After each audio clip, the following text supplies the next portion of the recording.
Buen día a todos. Bueno, bienvenidos a la mesa de nuestro ciclo científico llamado Devenir Psíquico entre lo constitucional y el azar. ¿Se escucha bien? Bueno, la mesa de hoy se llama Aromas de Azar y contamos con la presencia de Mabel Fuentes y Luis Hornstein. Les quiero leer el epígrafe de la mesa que es muy lindo de Borges. Lo que llamamos azar es nuestra ignorancia de la compleja maquinaria de la causalidad. Bueno, va a comenzar en la presentación del trabajo Mabel. Voy a presentarla, luego Luis. Mabel Fuentes es psicoanalista, magíster en psicoanálisis, profesora titular de Escuela Francesa de Psicoanálisis y de Psicopatología Especial en la maestría y posgrados de la AEP, Escuela de Psicoterapia, en convenio con la Universidad de La Matanza. Es integrante del Comité de Evaluación de Proyectos de Tesis, autora de seminarios a distancia sobre clínica de borde, adolescencia, pareja y poder entre 2008 y 2023. Ex coordinadora del área de lecturas lacanianas de la AAPG entre 1998 y 1995. Bueno, en la fecha, 2005. Y entre 2003 y 2023. Docente actualmente en el curso introductorio del área de lecturas lacanianas de la AAPG. Publicó numerosos artículos sobre distintos temas del psicoanálisis, fantasma, síntoma y acting out y pulsiones, entre otros. Bueno, Mabel, te paso. ¿Se escucha? Bueno, buenos días. Eh, gracias, gracias por la invitación. Ya empezamos.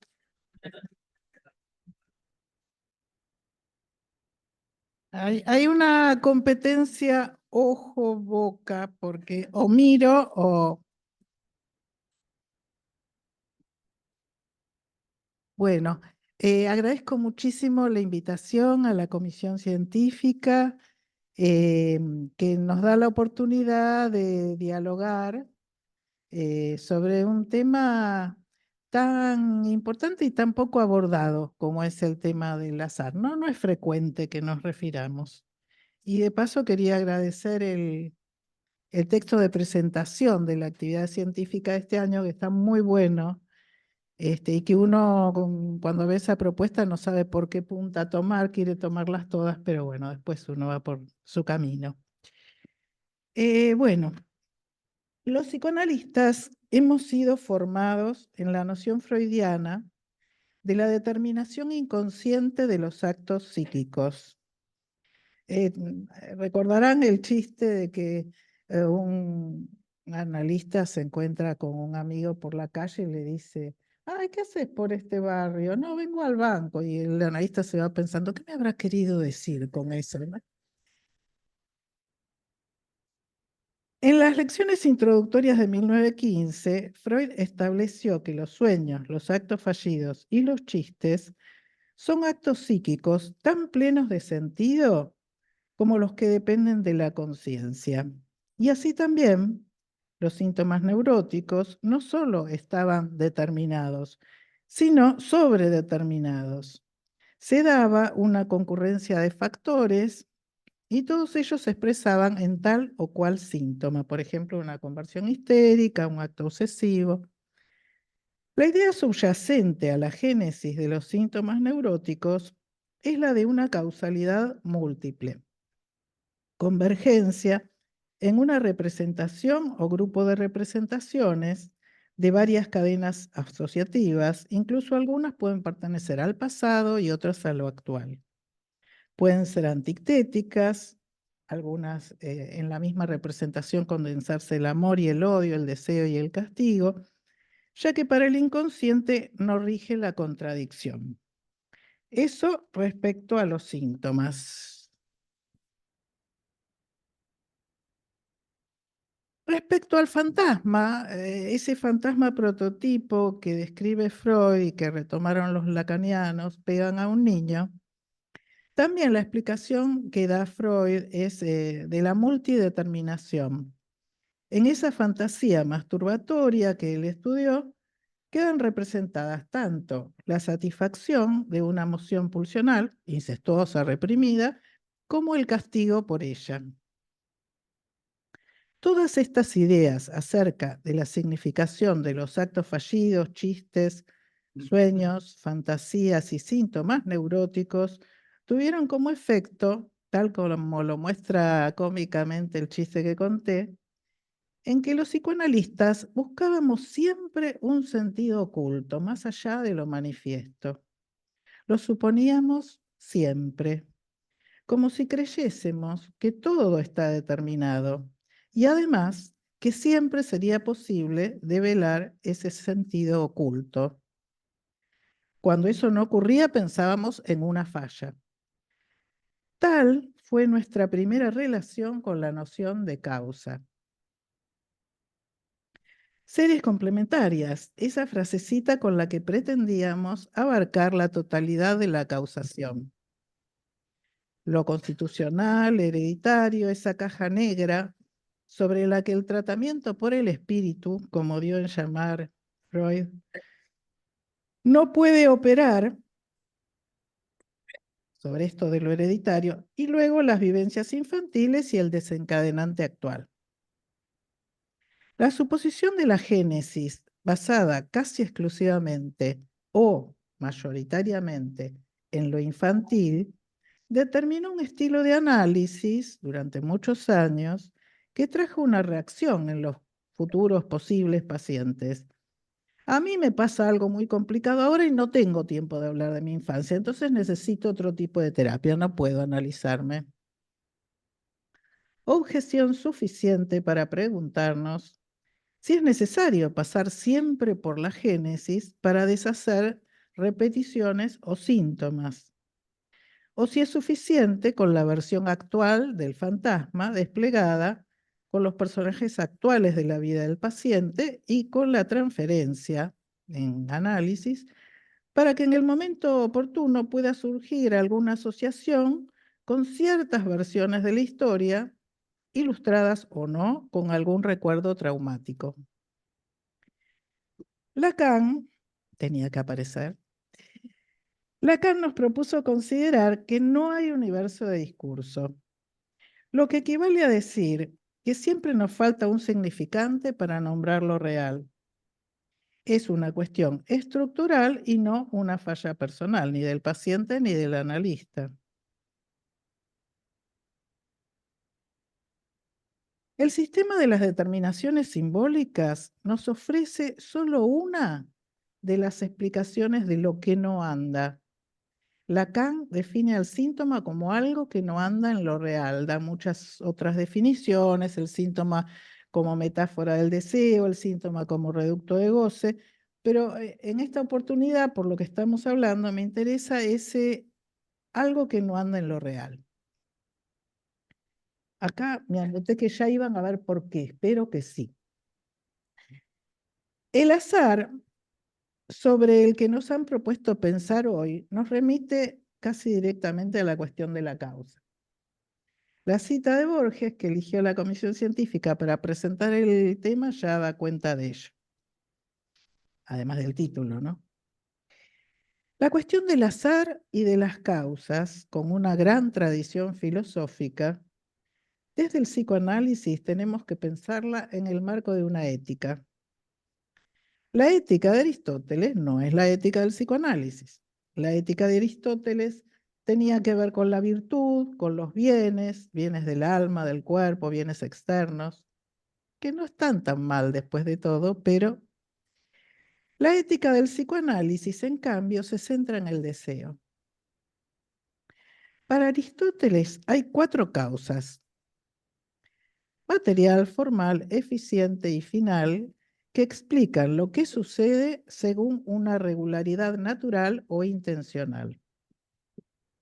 Pero para explicar los sucesos excepcionales o accidentales que no encajan en esa regularidad, Aristóteles introduce otras 2 causas: la fortuna, que en griego se dice algo así como tijé, y el azar, que es el automatón. Estas dos se consideran causas accidentales, que no siguen las reglas de las causas necesarias o universales, y permiten explicar lo que ocurre de modo contingente o fortuito. Se dice que Aristóteles suma estas dos causas para cubrir el campo de lo indeterminado o no necesario, y se aplica a sucesos que tienen una finalidad.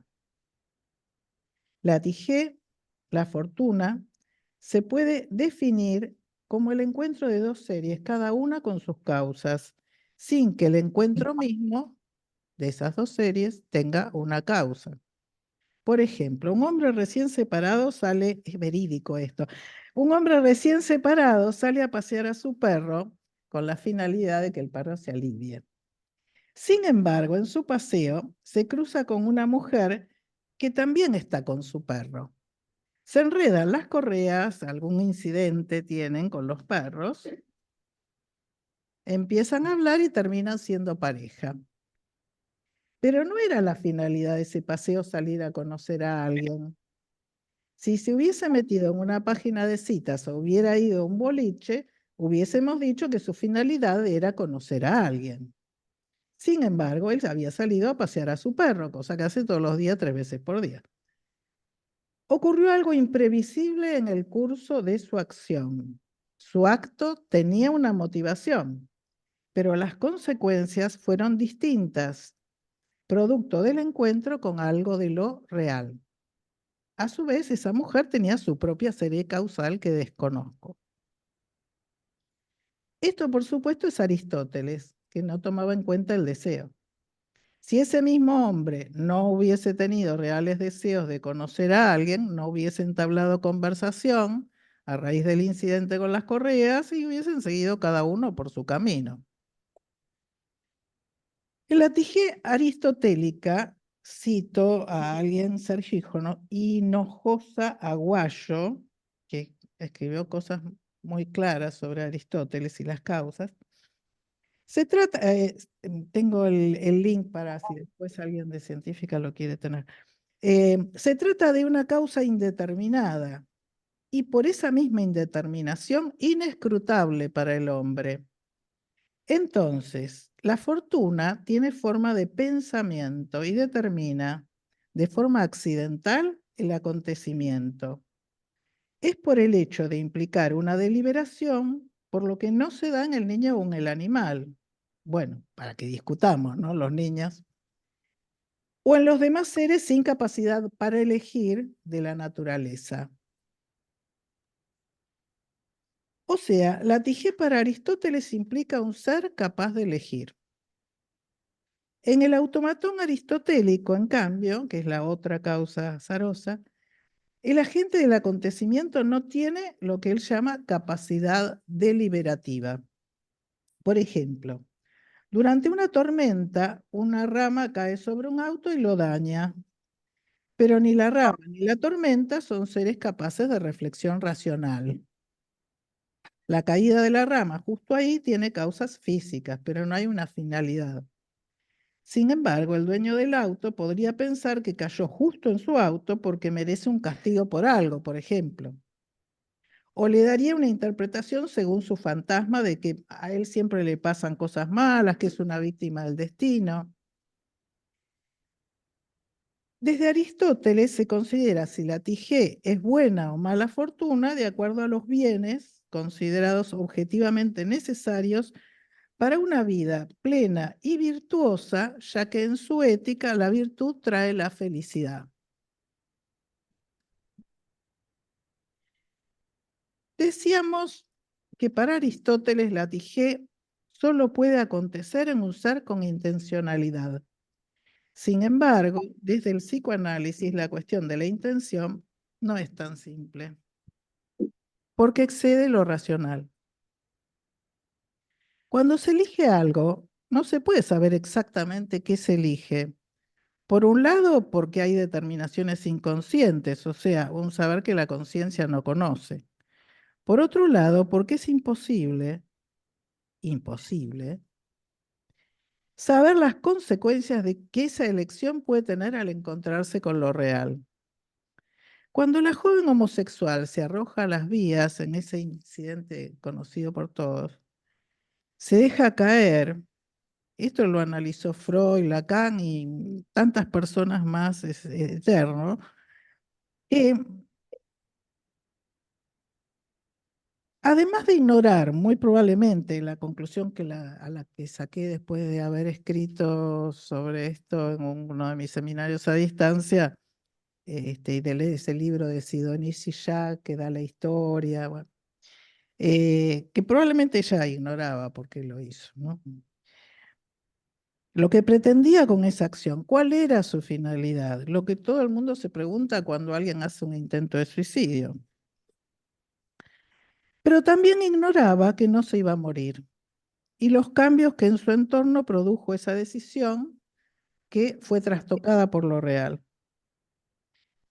Esta chica, Sidonie, también hizo 2 intentos más, serios intentos de suicidio, uno tomando veneno y otro pegándose un tiro en el corazón. Todos fallaron en su finalidad consciente, que según dice en el libro biográfico, autobiográfico, que era dejar de sufrir, escapar a un dolor, siempre un dolor por amor. Pero estos intentos produjeron determinados cambios en su entorno más cercano, que no podemos decir que fueron buscados, aunque usufructuó de ellos en todas las oportunidades. Las relaciones de poder con sus padres y con su amada, en ese primero estudiado por Freud, variaron, se modificaron. Había anunciado hace un ratito que en la propuesta de Lacan la ética del psicoanálisis difiere de la ética de Aristóteles. La cura no tiende al bien, al logro del bien supremo que la virtud aristotélica traería, sino al reconocimiento del deseo.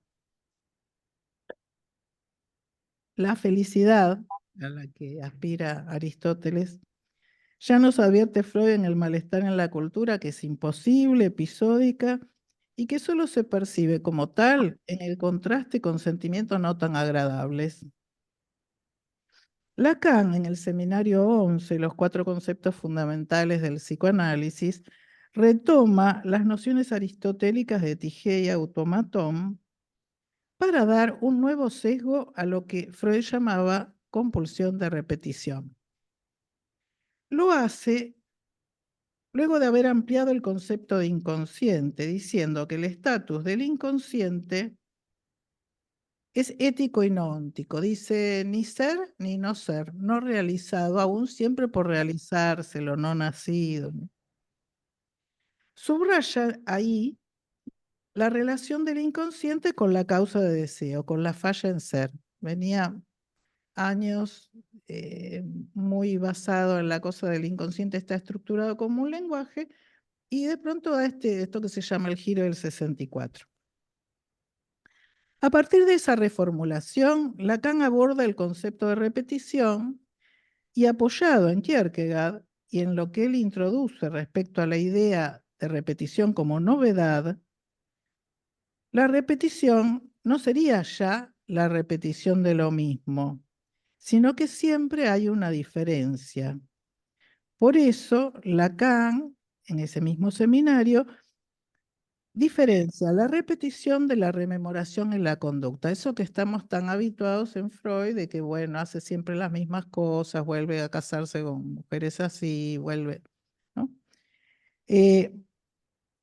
Dice Lacan, la repetición no ha de confundirse con el retorno de los signos, ni tampoco con la reproducción o la modulación por la conducta de una especie de rememoración actuada. Lo que se repite es siempre algo que se produce.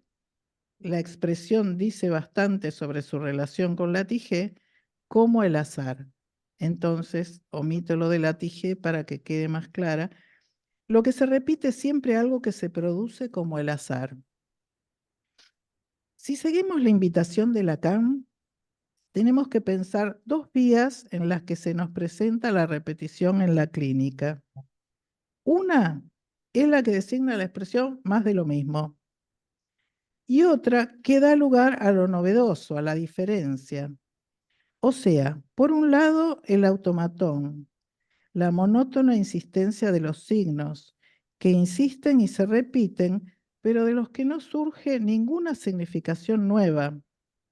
Y por eso da la impresión de estar dando vuelta en círculos, hablando de las mismas cosas, como ese ejemplo que da Freud en Lo Siniestro de que va por un barrio, podría ser Parque Chas, y siempre vuelve a la misma esquina y cree que avanzó un montón y ya está saliendo y vuelve a la misma esquina, ¿no?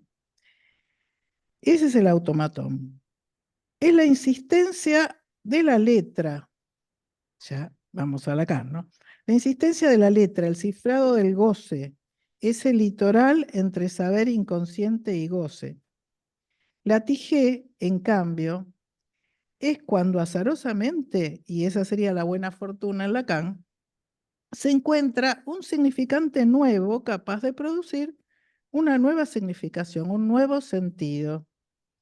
Y así algo del goce, goce entendido al modo lacaniano, no al freudiano, entendido como sufrimiento, como satisfacción pulsional sufriente, puede ser cedido. O sea, cuando hay tige se puede llegar a ceder algo de goce. Si el inconsciente fuera solamente producto de la determinación simbólica, el psicoanálisis sería algo distinto de lo que es. Existe algo que Lacan empieza a conceptualizar en ese seminario 11, y es que el inconsciente pellizca, roza algo de lo real. Hay un encuentro fallido con lo real, donde finalmente algo puede decirse, por ejemplo, en un lapsus. Eso no es previsible, así como tampoco sus consecuencias. Por ejemplo, las consecuencias del lapsus. Hay un lapsus muy conocido, mencionado por Freud, creo que en Psicopatología de la Vida Cotidiana, que un hombre tiene que brindar, es el encargado de brindar por la prosperidad del nuevo jefe. Y la palabra en alemán difiere una sola letra, para mí impronunciable, pero bueno, esa sola letra hace que en vez de decir invito a honrar la prosperidad del nuevo jefe, dice invito a hundir la prosperidad del nuevo jefe. Se le trabó la lengua, pobre hombre. Digo, eso tiene consecuencias, yo me imagino, no lo dice Freud, pero me imagino que tuvo consecuencias no gratas. O sea, ¿cuál es el deseo inconsciente ahí? El deseo de hundir la prosperidad del jefe, sin duda, pero el deseo masoquista de decirlo públicamente, digo, es todas las vías que nos abre ese lapsus, ¿no? Podemos decir, hay una finalidad consciente, una finalidad inconsciente, y todo lo que se sale, perdón, y lo que se sale de toda finalidad, que es justamente ese factor azaroso. El buen azar, según Lacan, sería encontrar el significante que marca una diferencia en la repetición, una novedad, y mengua el goce. También podría designar el haber articulado un deseo, algo de lo real del deseo, de lo que falta como causa, a un significante. El automatón es el aparato simbólico funcionando, hablando, ¿no? Sin producir un sujeto del inconsciente, solo mostrando, bueno, solo que es bastante, ¿no? Porque lo necesitamos esa parte también en análisis, mostrando las fijaciones pulsionales, las marcas, y la tige viene a interrumpir ese circuito gozoso, en el sentido de Lacan, cuando el inconsciente pulsa y nos muestra, lo cito, la yancia, o sea, la abertura, por donde la neurosis empalma con un real, que es el deseo. Lo determinado por la vía de los significantes, tanto las marcas infantiles como las posteriores y las actuales, insiste en el discurso.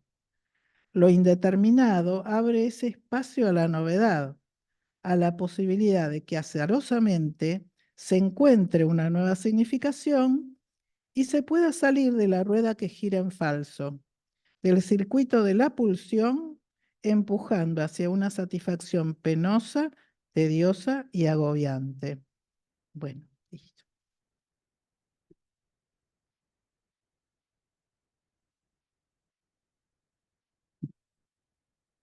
Muchas gracias, Mabel.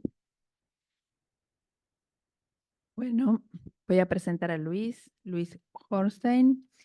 Luis tiene premio Conex de Platino por la trayectoria en psicoanálisis. En la década del 1996 y el 2006 publicó varios libros. Teoría de las ideologías y psicoanálisis, de la editorial Kargeman. Introducción al psicoanálisis. Cura psicoanalítica y sublimación, de la editorial Nueva Visión. Cuerpo, historia, interpretación, es un compilado de Paidós. Práctica psicoanalítica e historia, de Paidós. Narcisismo, de Paidós. Intersubjetividad y clínica, de Paidós. Proyecto terapéutico, compilado de Paidós. Las depresiones, también de Paidós. Autoestima e identidad, del Fondo de la Cultura Económica. Las encrucijadas actuales del psicoanálisis, del Fondo de la Cultura Económica. Ser analista hoy, de Paidós. Clínica psicoanalítica, del dogmatismo al pensamiento crítico, de Letra Viva. Bueno, Luis, te damos la palabra. ¿Se escucha? Sí. Bueno, voy a empezar con una parte histórica no tan antigua como lo que planteó Mabel.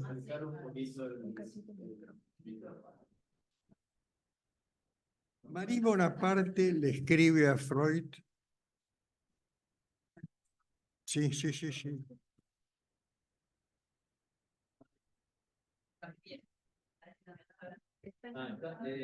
Luis, tenés encontrado. Yes.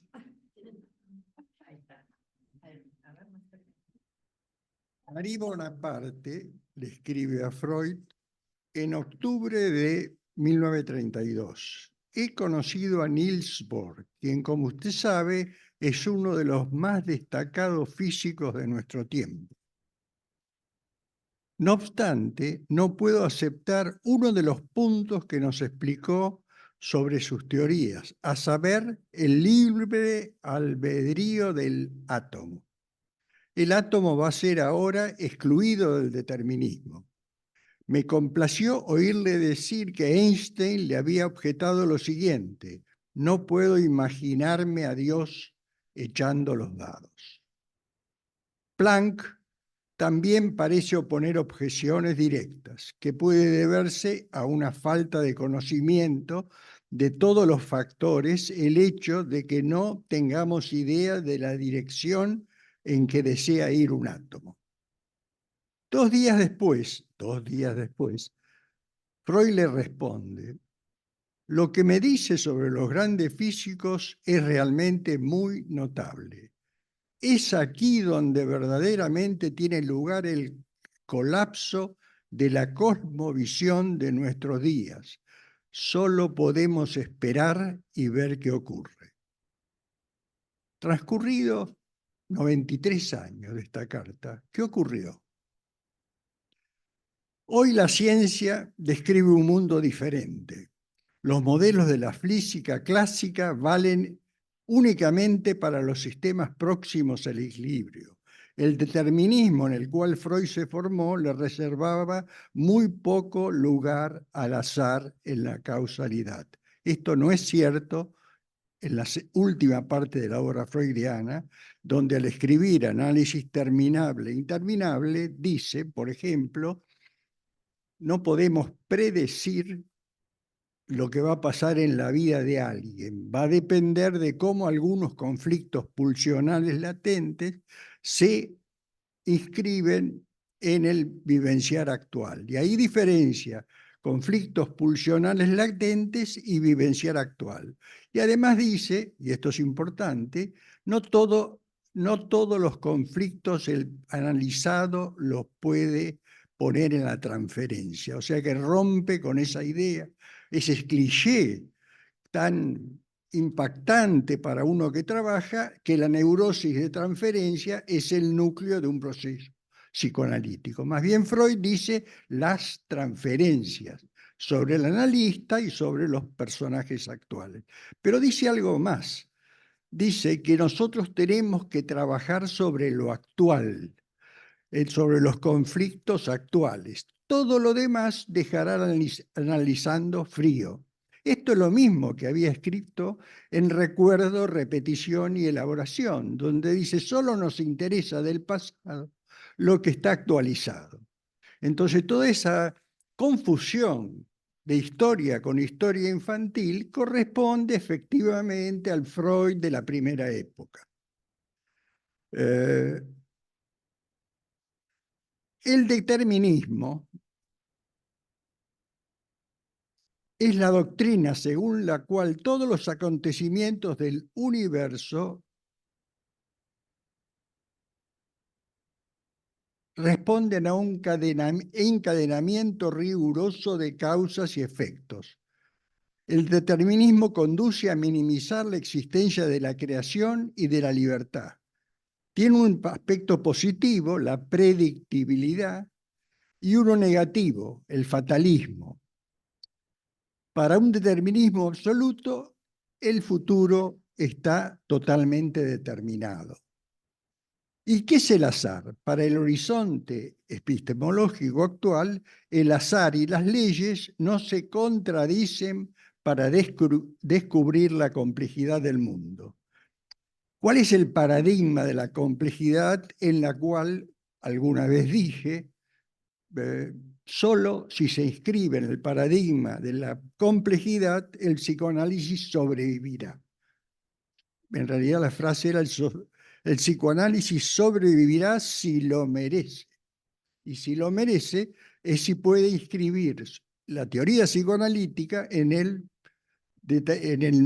horizonte epistemológico actual, en el cual se juega cuál es la relación entre determinismo y azar, cómo es la historia, qué es la historia recursiva donde el presente produce un pasado y no la linealidad de que el pasado determina el presente.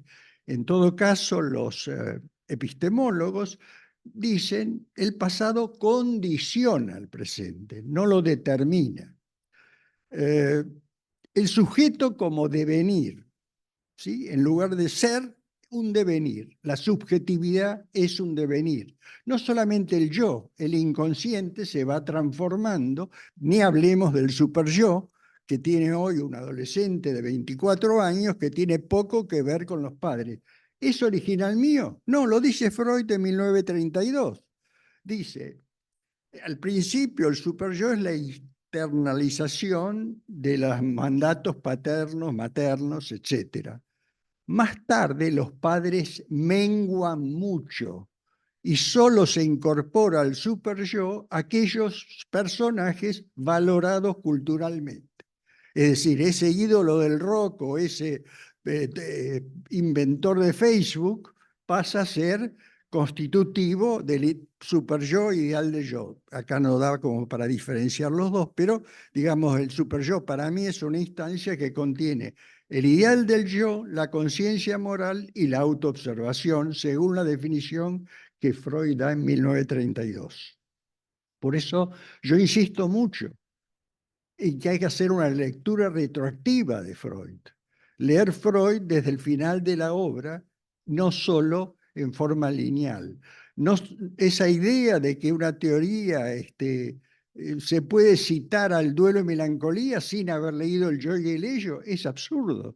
Cuando Freud escribe el duelo y melancolía, no tenía ni teoría de la identificación, ni teoría de la pulsión de muerte, en fin. Había muchos baches teóricos en la conceptualización freudiana. Por eso dice, nadie puede querer destruirse a sí mismo. ¿Cómo no? ¿No? ¿Qué es lo que escribe luego en más allá del principio de placer? Bueno, el determinismo conduce a minimizar la existencia de la creación. Tiene un aspecto positivo. Vuelvo al paradigma de la complejidad. ¿Cuáles son los grandes temas que introduce la ciencia contemporánea. Esto no es un invento del psicoanálisis, tiene que ver con ponerse al día con el episteme contemporáneo. Determinismo y hasta azar. ¿Cómo pensamos la historia? Pasado, presente. ¿Cómo los psicoanalistas confunden a veces la historia con la historia infantil? La historia continúa. Está la pubertad, está la adolescencia, está el formar una pareja, está tener hijos, pero además algo nuevo, cada vez más importante, sobre todo cuando uno aborda la problemática de la depresión, es la historia contiene al futuro. Un muchacho que haya tenido una historia infantil satisfactoria y una historia actual satisfactoria, si no puede investir un futuro, se deprime, ¿sí? Situación, por supuesto, que tiene que ver con el exilio actual de mucha gente joven que siente que no tiene un futuro posible en Argentina, o aquel que a los 30 años tiene que volver a vivir con los padres. Entonces, el concepto de historia recursiva no se confunde con historia infantil, determinando el presente. Condicionando el presente puede ser. Ahora, esto es el concepto tal vez más importante para nosotros, es pensar al sujeto como un devenir, pero además como un sistema abierto donde permanentemente está en autoorganización. Es decir, cuando Freud escribe Duelo y Melancolía, no dice solo perder al objeto es incorporarlo. Dice, perder al objeto es un duelo, pero además significa una transformación del sujeto que se identifica. La historia identificatoria continúa toda la vida. Es el adolescente que se identifica con un profesor, es el tipo que es un fanático del fútbol y los ídolos son Messi, Cristiano Ronaldo o cualquiera que aparezca ahora, Yamal, etc. Entonces, historia identificatoria como un devenir. Superyo con una historia cuyo núcleo podría haber sido la identificación con los padres, pero los padres menguan mucho. Y un adolescente ya no siente al padre como superyo, más bien al revés. Nosotros sentimos a nuestros hijos como superyo nuestros. ¿Sí? Y cuando yo cometo alguna barbaridad, incluso en el campo profesional, que entro en debates que no tienen sentido, pienso, ¿qué dirán mis hijos de esto? O sea que ya no son mis padres, son mis hijos. O mis pares, o, para dar un ejemplo, algunos pares, cuando Canetti escribe su única novela, la única opinión que le importaba era la de Thomas Mann. Nadie más le importaba a él. Entonces, ¿quién era Thomas Mann para Canetti? ¿O quiénes son aquellos espejos que tienen que ver con nuestros ideales actuales? Pero entonces la autoorganización es pensar un sistema abierto a los ruidos, el psiquismo abierto a los ruidos, que transforman esos ruidos o en información complejizante. Freud decía que Eros es quien complejiza. La pulsión de muerte tira hacia lo inorgánico, hacia el pasado. Pero cuanto más, aprovecho para adelantar alguna cosa, Freud escribe El yo y el ello y habla de la pulsión de muerte y toda la importancia de la pulsión de muerte, porque además por una fundación clínica estaba viendo cada vez más pacientes más graves. Y en los pacientes más graves hay un predominio parcial de la pulsión de muerte, cosa que no se da en las neuróticas de la primera época de Freud. Destructividad, desinvestimiento, agresividad. Y ahí Freud dice, más allá del principio de placer. Lo que quiero decir con todo esto es que termina el yo y el ello diciendo algo para mí profético. Me preocupa que entonces subestimemos a Eros, ¿sí? Cosa que pasó en el posfreudismo. La pulsión de muerte y la repetición pasó a ser lo central y no la creación. En algún momento yo desarrollé que en Freud hay 3 prototipos de formaciones de compromiso. El síntoma, ligado a la patología, el sueño, ligado al funcionamiento normal del aparato psíquico. Por eso Freud, cuando escribe capítulo 7, dice, voy a hablar de psicología, no de psicopatología. Al año siguiente escribe Psicopatología de la vida cotidiana, mostrando que también el inconsciente no está presente solo en los neuróticos, sino que todos somos un poquito neuróticos y producimos lapsus. Pero lo verdaderamente significativo es 1905, donde Freud escribe El chiste. El chiste ya es un retorno de reprimido que no produce angustia, sino placer, que no es solo la acción del inconsciente, sino del yo también, que en ese momento para Freud era todavía el preconsciente. Esa historia continúa en 1910 con Leonardo.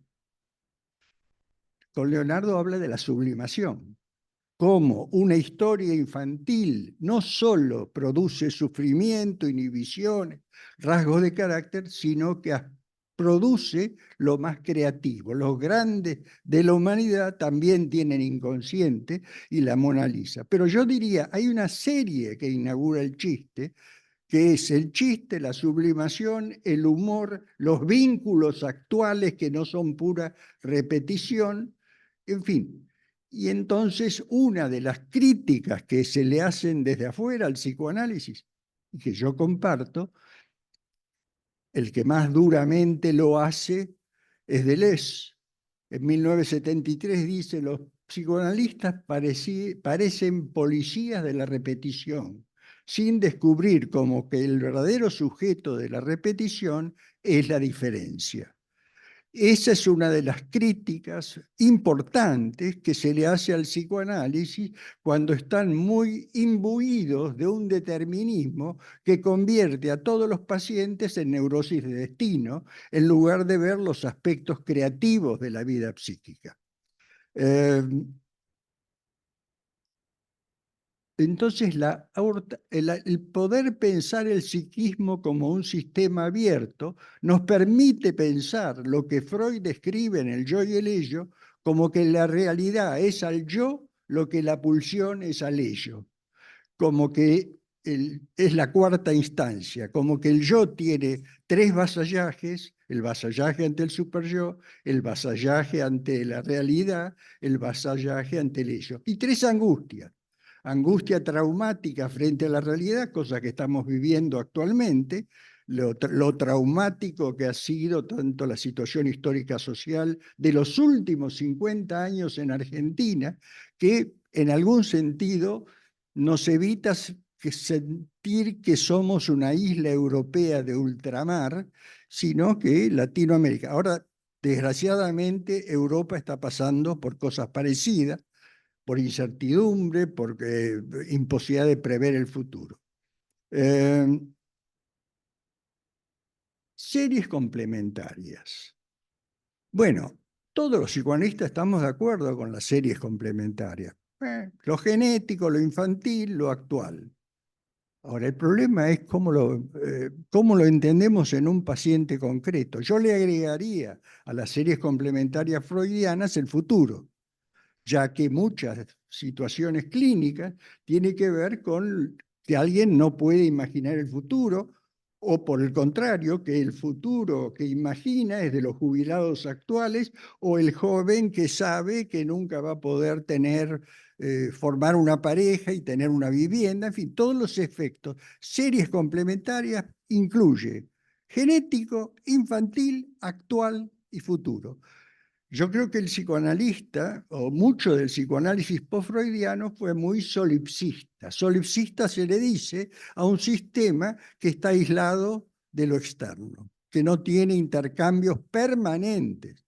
Es decir, obviamente la vida de cualquiera de nosotros en el mejor de los casos, esa autoorganización, todos los duelos, no solamente el duelo que Freud escribe en Duelo y Melancolía, todos los duelos, el chico que deja la primaria, que empieza la secundaria, que deja la universidad, tal cosa, que pierde una relación amorosa, son todos duelos. Y eso influye, esos objetos investidos, influye en la identificación. Así definía Freud la identificación. Líbido de objeto que pasa a ser líbido yoica. O sea que la historia identificatoria, tanto del yo como del superyo, no termina. Leukovich, un amigo mío que desgraciadamente falleció accidental y prematuramente, decía, lo que vos querés decir es que hay vida después del Edipo. Sí, eso es lo que quiero decir. Hay vida después del Edipo y muchos núcleos. Entonces, ¿cómo pensaba Freud la relación entre verdad material, verdad histórico-vivencial, realidad psíquica? Todo acontecimiento, no es solo todo hecho, para ser un acontecimiento psíquico, está acompañado por una producción fantasmática y por una interpretación de lo vivenciado. Entonces, las distintas escuelas post-freudianas privilegian a veces una serie en lugar de otra. Hay teorías muy endógenas que niegan la historia, piensan que todo está en lo pulsional, se nace con mucha pulsión de muerte, y no tanto la pulsión de muerte es resultado del vínculo con los objetos o del vínculo con la realidad. Digamos, en ese caso, Piero Lanier, por ejemplo, vincula la producción, la incentivación de la pulsión de muerte con el sufrimiento. Cualquiera donde haya predominio de sufrimiento va a haber desinvestidura, ¿sí? Incluso en términos de una terapia analítica. Algún paciente me decía, acá en la terapia, no conmigo creo, pero siempre sopa, sopa y nunca dulce de leche, ¿sí? Entonces, Piero Lanier dice, en algún lugar, en muchos lugares, lo mismo que decía Freud, tiene que haber un predominio del placer sobre el sufrimiento para que el paciente invista la terapia. Esto no quiere decir no hablar de cosas duras, pero no dar pura leña, cuanto más duro, más puro, que era lo que predominó en alguna época. Todo esto trasuntará para ustedes que yo veo el psicoanálisis en una situación de crisis, y además lo veo en plural. Yo veo varios psicoanálisis. Y yo escucho a veces a colegas con los cuales yo digo, yo no tengo nada que ver con esta forma de pensar el psicoanálisis. Y tenemos que asumir que hoy el psicoanálisis es múltiple y hay distintas corrientes que tienen distintas consecuencias técnicas, terapéuticas y, por supuesto, bases conceptuales distintas. Pero también, rompiendo con el ideal, yo supervisé con Blecher, supervisé con Lieberman. En ese sentido, para ustedes son personajes históricos, para mí fueron personajes reales. Y Blecher tenía una confusión propia de la época, que la verdadera primera entrevista es sin que uno interfiera en la producción del material, como un observador objetivo. Esto no tiene nada que ver con la ciencia contemporánea, donde el observador influye en lo observado. Cuando Lévi-Strauss iba a una tribu en Brasil, la tribu en Brasil era la tribu de Brasil observada por un francés culto y él describía un fenómeno donde él estaba implicado, pero no en ciencias sociales, en la física. El principio de incertidumbre de física demuestra que el observador altera lo observado. Entonces, en nuestro campo, ese sujeto como espejo, como cirujano, como decía Freud, es una cosa, yo lo acepto, Freud dijo muchas tonterías, además de cosas geniales. Pero yo no soy un cirujano, yo estoy implicado, y con mi historia, por supuesto, implicado, ¿qué quiere decir? Que por mi historia, por mis duelos, por mis experiencias, hay cosas del paciente que van a resonar de una manera, y yo puedo postular que la historia personal del analista como observador incide en la marcha de un análisis. Yo tuve 4 análisis, casi como homenaje, lo voy a decir, Rafael Paz, Rodríguez, Aben, Burulloa. Fueron 4 procesos distintos. No era que yo era solamente yo el que era distinto. El vínculo era distinto, eran en distintas épocas, todo lo que quiero. Pero vuelvo, esta idea del analista como un espejo que solo recibe las proyecciones y cuya subjetividad no cuenta. ¿Acaso nosotros, cuando pensamos en derivar un paciente, no pensamos en quién es la persona que derivamos, o solo creemos que importa su formación teórica, o también pensamos en qué ha vivido esta persona, qué cosas puede tener capacidad para, si tuvo hijos adolescentes, si no los tuvo, etcétera, etcétera. Lo que quiero decir, la implicación subjetiva del observador. Se acabó la idea del observador como puro espejo, reflejo, y que más objetiva era una entrevista cuanto menos uno intervenía, más observaba el fenómeno en forma pura. No, yo creo que una primera entrevista tiene que ver con una relación entre el paciente que asocia lo que puede y uno que promueve la asociación, hace ciertas preguntas, etc. En alguna época también se decía, la barbaridad, discúlpenme que enumero mis aspectos críticos, en algún momento se decía que solo se podía preguntar en las primeras entrevistas, después solo se interpretaba. ¿Qué tiene que ver con Freud? Si Freud se pasaba preguntando, y alguien como Joyce McDougall, que es una persona que yo respeto, en un momento dado cuando escribe Teatros del Yo, que acá se tradujo como Teatros de la Mente, porque en alguna época el yo era mala palabra en Argentina, porque se suponía que solo el ego psychology se dedicaba al yo, cuando Freud tiene una teoría del yo complejísima, donde integra la parte especular, pero también la parte historizante. Bueno, ¿cuál fue el colmo del determinismo? Ustedes dirán, ¿cómo uno sobrevivió a tantas tonterías? Bueno, una de las cosas que tienen que creer esto era que en la primera entrevista uno ya podía pronosticar el futuro del análisis y el futuro de la vida de esa persona. Para mí la primera entrevista es el contenido manifiesto de un sueño que se irá desplegando cuando habla del tío Pedro. Yo qué sé quién es el tío Pedro. O me habla de su hermana. Yo qué sé qué lugar ocupa esa hermana. Pero la primera entrevista. Pero eso no es todo. Siempre en nuestro país o dentro de las sectas predominan las escaladas. Después ya no era la primera entrevista, los 5 primeros minutos. ¿Sí? Y hubo congresos sobre los 5 minutos. Ahora, se dan cuenta que hay que pensar a un paciente como un sujeto de una simplicidad enorme en lugar de un sujeto complejo. Después ya no eran los 5 minutos, era la llamada telefónica. Créanme, esto pasaba.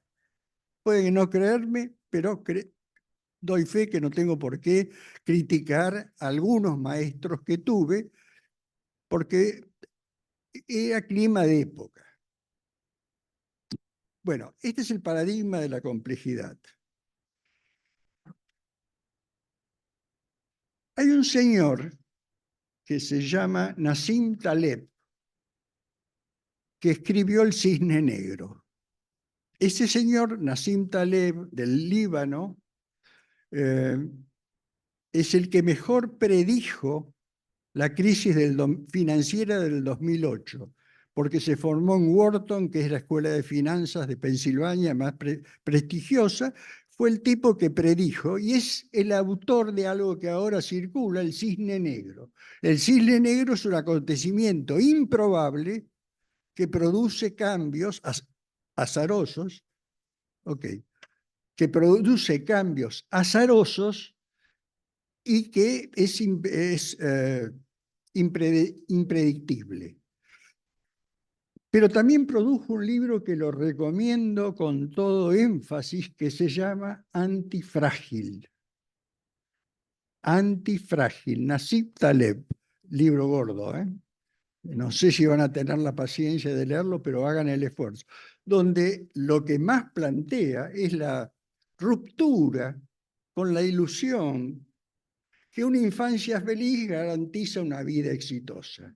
Lo que él muestra con múltiples ejemplos es cómo infancias terribles como la de Robert De Niro en el Bronx, pero la de Clinton, la de Obama, la de Milley, historias terribles generan gente triunfadora. Basta recorrer la historia del arte, la historia de las ciencias, etcétera, etcétera. Entonces, Antifrágil es como una cruzada donde cuando más traumática pudo haber sido la infancia, no dejo de reconocer, por así decirlo, que hay traumáticas devastadoras, es decir, que desorganizadoras del psiquismo, pero cuanto más traumáticas, si esos ruidos pudieron ser información complejizante, tiene una subjetividad más compleja. Apelando a una historia personal, a mí me hizo bien estar 8 años en Venezuela durante la dictadura. ¿Por qué? Y porque entendí que eso de conoce la aldea y conocerás el mundo es un cuento chino. Al mundo se lo conoce metiéndose, no digo viajar, porque uno basta con leer buenas novelas, basta con ver buenos documentales, basta con interiorizarse de cómo se piensa más allá de mi pequeña secta en el campo psicoanalítico, ni que hablar, ¿no? Están las pequeñas sectas que solo hablan de lo que producen y que cuando alguien se anima a pensar por su cuenta, lo excluyen, pero lo excluyen no solo de la conversación, lo excluyen de la bibliografía, qué sé yo, puedo dar Colette Soler, la cañana, en un momento dado se le dirige a pensar cosas por cuenta propias. En el lacanismo, en una época, y acá sí tengo que admitir que yo, después de haberme dedicado muchos años a Lacan, en los últimos años no sigo los vericuetos del lacanismo, porque ningún psicoanalista puede abarcar toda la complejidad del psicoanálisis actual. Yo tal vez me puedo sentir autorizado en Freud, que me dediqué muchos años a enseñar Freud, y en los post-freudianos, post-lacanianos, digamos. No tanto post-lacanianos, Grimm, Piero Lañela, Planche, Joyce McDougall, Pontalís, esos son los autores que a mí me dan herramientas para trabajar. Yo cada vez más diferencio en mis lecturas. Cada vez más diferencio en mis lecturas los conceptos que tienen solo valor de cambio, es decir, que sirven para el reconocimiento de los colegas, para sentir que uno pertenece, de los conceptos que tienen valor de uso en la clínica, instrumento. Una vez me tocó dar una clase, porque en una época me dedicaba a eso, a epistemología del psicoanálisis, y estaba Klimovsky enfrente, primera fila, en una asociación que era de epistemología del psicoanálisis. Klimovsky enfrente. Entonces el primero le digo, mire, Klimovsky, yo tenía un amigo que preguntaba antes de cantar en portugués si había alguien que sabía portugués, si no, no cantaba. Yo tengo que decir que yo, hablando de epistemología, pero sin embargo le dije algo que tanto le gustó que lo repitió en otros ámbitos. Yo le dije, bueno, lo único que le puedo aportar es que si la epistemología es teoría del conocimiento, en mi campo es teoría del reconocimiento. Es decir, la gente escribe para ser reconocida por los colegas, no porque quiera transmitir pensamientos novedosos para que otros tengan nuevos instrumentos. 3 minutos. Ahora vienen las preguntas, ¿eh? Por eso, solo quiero retomar el eje de este año, el azar. Hoy no se puede predecir con certeza. La ciencia sustituyó la predicción por la probabilidad. Quiero decir, yo puedo decir que esta relación madre-hijo puede generar un chico con problemas, con trastornos, autistas, o autistas dejemos de lado porque hay una polémica, pero con problemáticas, borderline, etc. Pero no sé si no va a tener un maestro que tenga un efecto subjetivante, o luego una pareja, ¿cuántos borderline? Luego se casan con alguien que los contenga y ya no son. Entonces, no hablamos de probabilidad. Esta relación madre-hijo tiene probabilidades de generar patología en este niño, pero no certezas. Esto pasa en las ciencias duras, en las biológicas y en las sociales. En la naturaleza, en el método y en el descubrimiento. ¿Cuántos descubrimientos se hicieron por azar? La penicilina, por ejemplo. En fin, y así muchos. Bueno,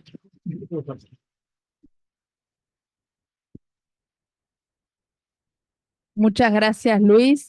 Bueno, abrimos el espacio a las preguntas. ¿Hay de Zoom preguntas? A ver, Karina.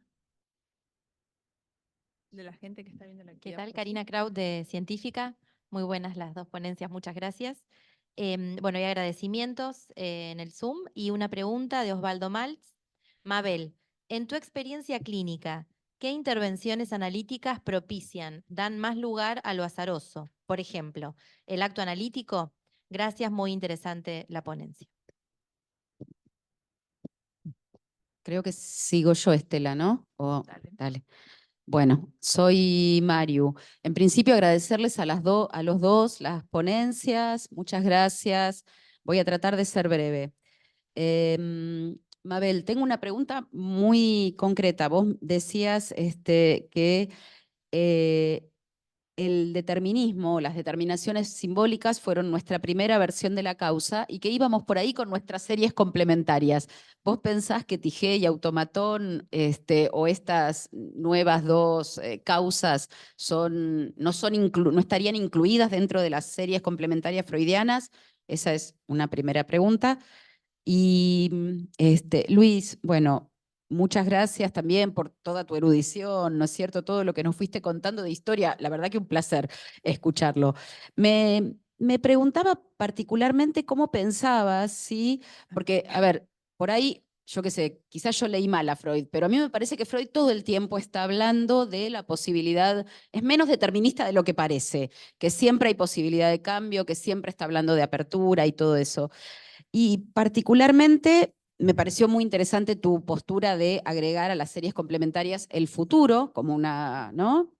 Una cosa que quizás está buena y a mí no se me había ocurrido, por lo menos pensarla, pero también te proponía que nos cuentes cómo pensás el encuentro realmente azaroso con un analista y los trabajos que se hacen con un analista y no con otros, sobre todo anticipando que nuestra última mesa de noviembre va a tener que ver con eso, así que escucharlos desde ahí. Gracias.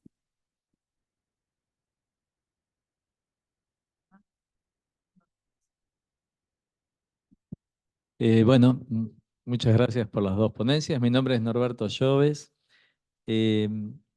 Mabel, sé que es un tema álgido, pero me pareció interesante pensar esta cuestión de la ética del deseo en relación al azar. Si algo más podés darle una vuelta a eso, porque me parece que es todo un punto. Y respecto, bueno, algo comentó recién Mario, a mí me parece que con construcciones en el análisis Freud incluye la conjetura, ¿sí? Y le da una vuelta a la cuestión de la verdad, ¿no? De que no se trata tanto de la verdad de lo que sucedió, sino del efecto de verdad que tenga para quien lo escucha. Digo porque ahí me parece que ya Freud incluye la cuestión del azar, pero bueno, quería escuchar también cómo lo pensás. Gracias.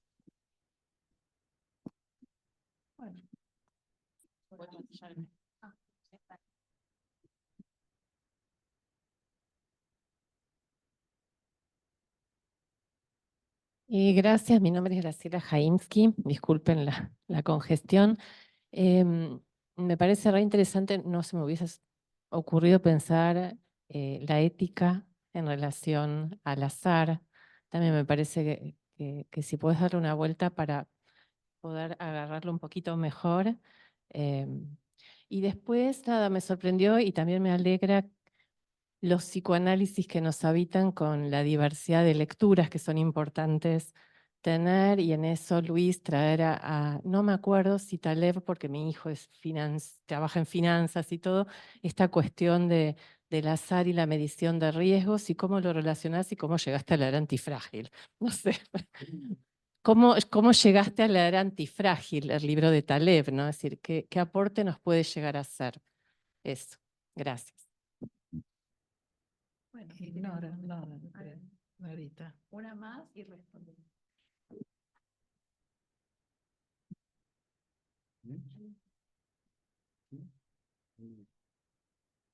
Hola, soy Nora Rabinovich. Bueno, dos cuestiones. Una, preguntarle a Mabel si encontrás relación o qué relación podés establecer entre la tique y la sublimación. Bueno, nada. Y bueno, agradecer también la presencia de Luis. Me quedé pensando, Blecher decía que el encuadre analítico era un ritual y que ese ritual era lo que permitía la proyección del fantasma del paciente, ¿no? Mm, Justamente en el libro Simbiosis y Ambigüedad trae una situación azarosa. La situación azarosa es que él deja, digamos, sin ninguna intención, un boleto de propiedad, de una propiedad que acaba de comprar, y justo esto lo advierte un paciente que estaba con mucho problema con una cuestión de una compra de una propiedad, la decisión acerca de la compra de una propiedad. Con lo cual se moviliza de una manera muy especial esa sesión, ¿no? Justamente ahí donde Blecher propone el ritual siempre igual de la propuesta analítica, por lo menos del encuadre, esto disruptivo mueve el análisis por primera vez, porque parecía que estaba en un momento de dificultad, ¿no? Bueno, esto, gracias.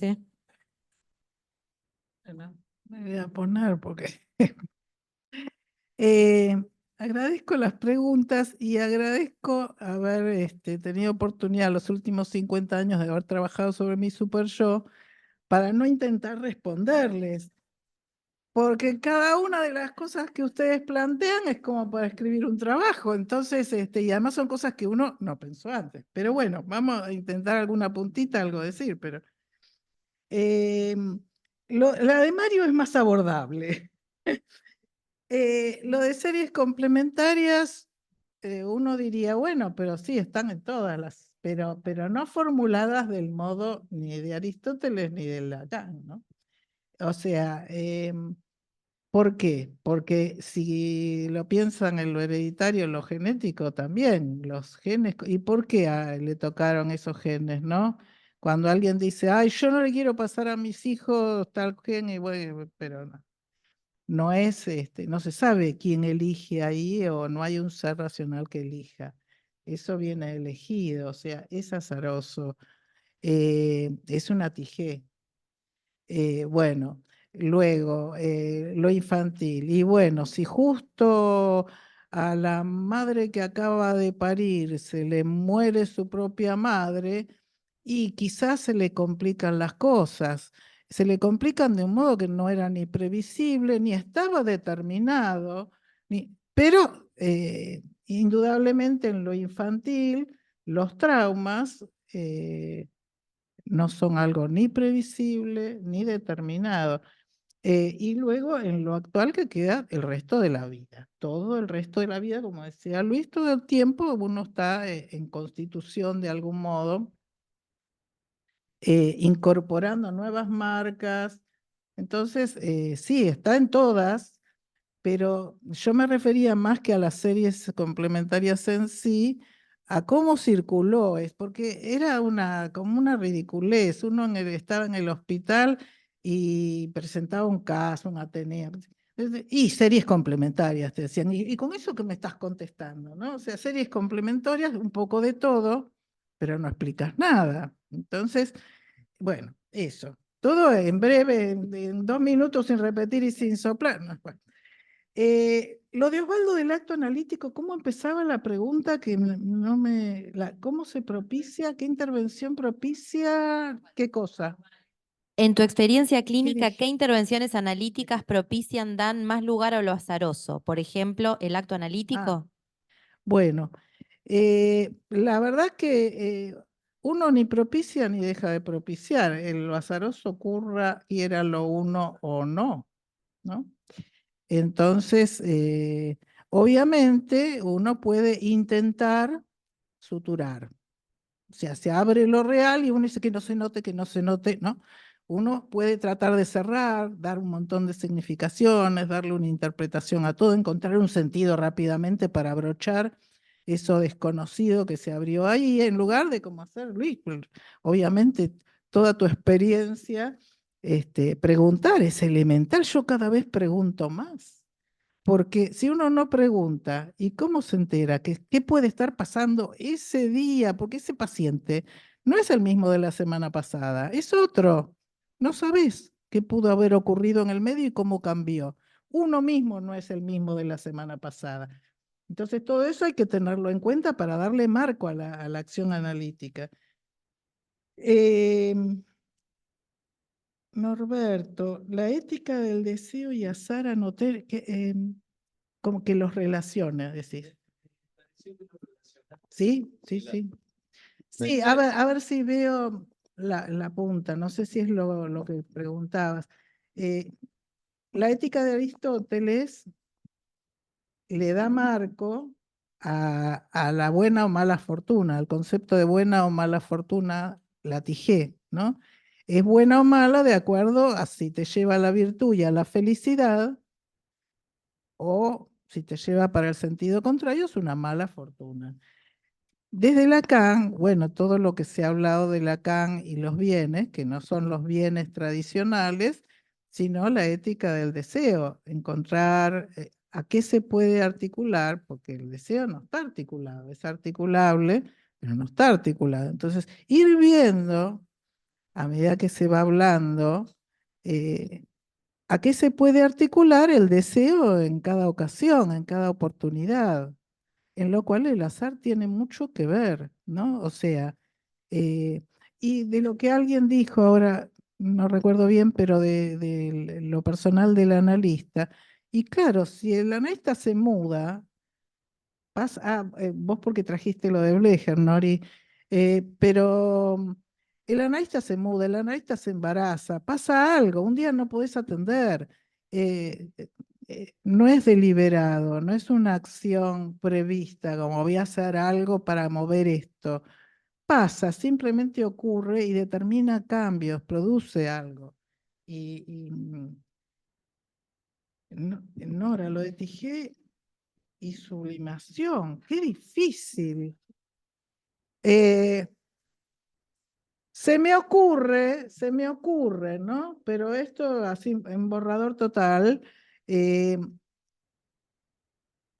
digamos, es dudoso el papel que pueda tener la sublimación como tal, así freudiana, como metas más nobles, pero si la pensamos más de otros modos, si la pensamos más como un síntoma, disculpe, porque le estoy contestando a Nora Rabinovich, te digo.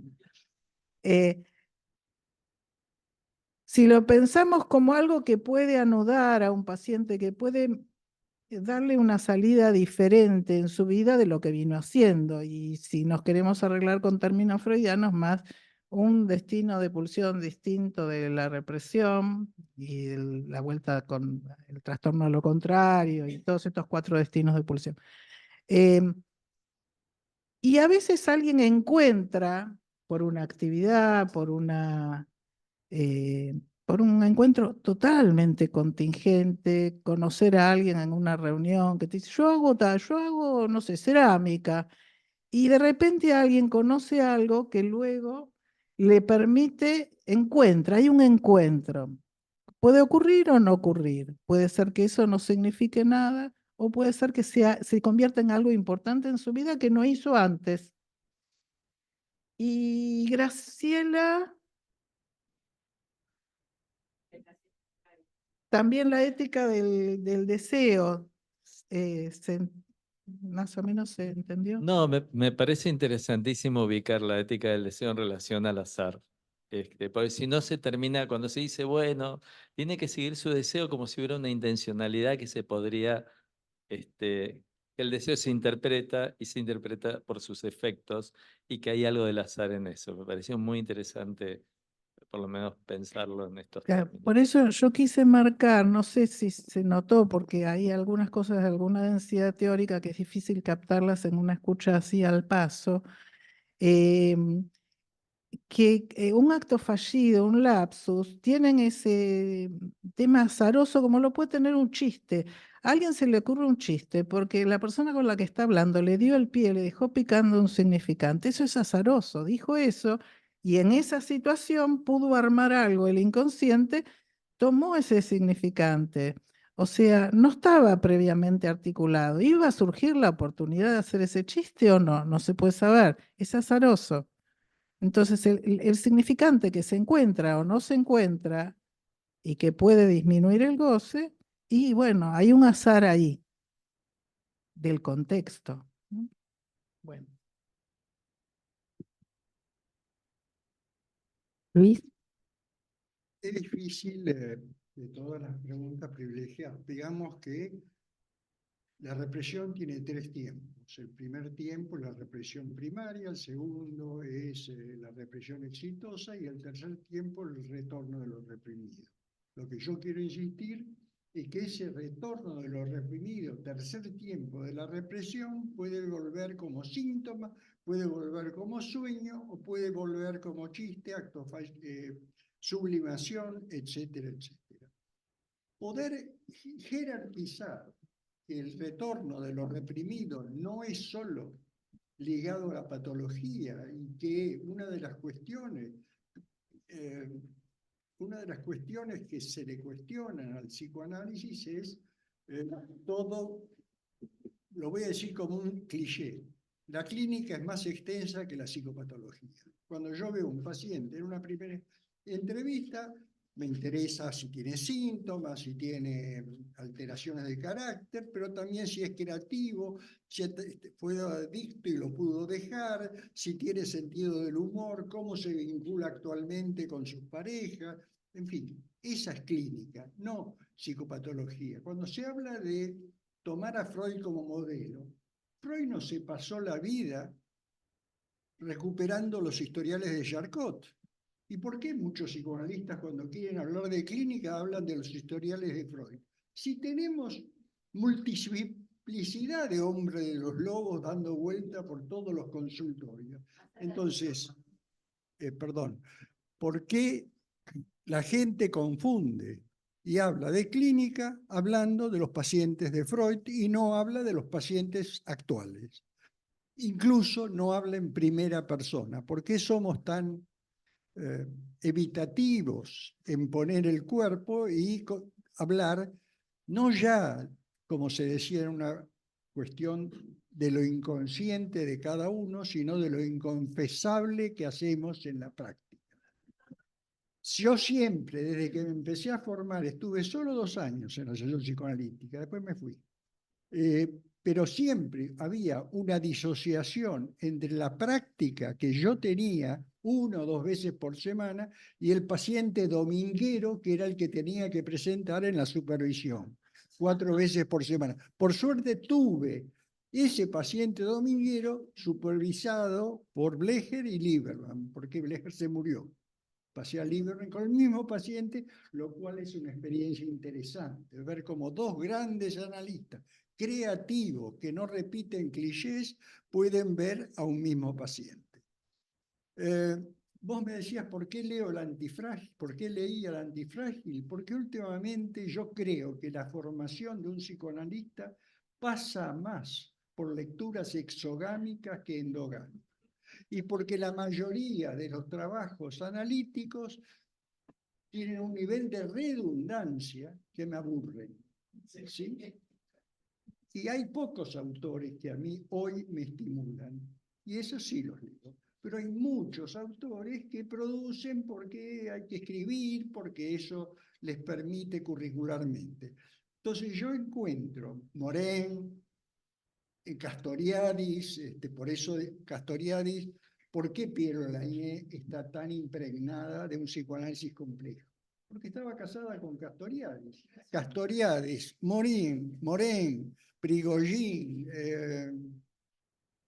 y algunos más, Atlan, son los tipos que introducen la complejidad. Pero este tema en física, cuando yo dije lo que dije, Dios no juega a los dados que decía Einstein, los tipos lo miran como, bueno, pero vino la teoría cuántica después. O sea que en ese debate el otro tenía razón. Es decir, entonces el antideterminismo, no antideterminismo, la complementariedad, cuanto más complejo un sistema es, más influye el azar. Si yo veo un paciente melancólico o paranoico grave, es un sistema cerrado. Puedo decir, este tipo se encuentre con la mejor mujer que tenga o tenga los logros que tiene, es muy difícil que se transforme.